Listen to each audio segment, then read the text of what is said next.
I met with Ellis before the England job came up, and I had no idea, not even the faintest hope of being the England manager that season or that summer. I hadn't got even an inkling that he was ever going to be close to me being able to acquire that position.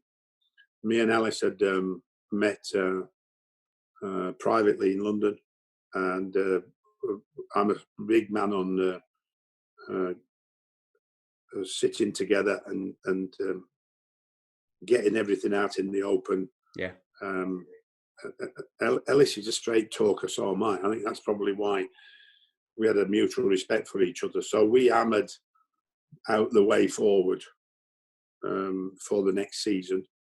And obviously some of my recommendations would not fall into line with Ellis's, and some of Ellis's recommendations would not fall into line with me.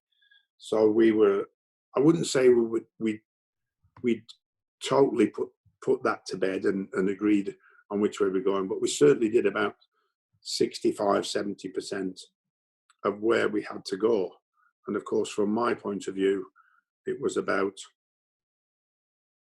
I think, what the team had done.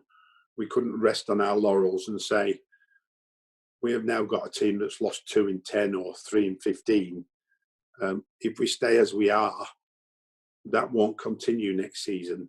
So I would say that 4 players that couldn't be frees or couldn't be loan players, unless it was a JJ, a Kocher, or a Nicholas Anelka, we persuaded a massive player to come at that stage, or an out of contract player of that type. Yeah, we had to go out and purchase more players of the right quality. So I think that the four players, 1 on loan and 3 we bought, had emphasised that we made the right choices, and it would be probably the right choices we would make again in the summer.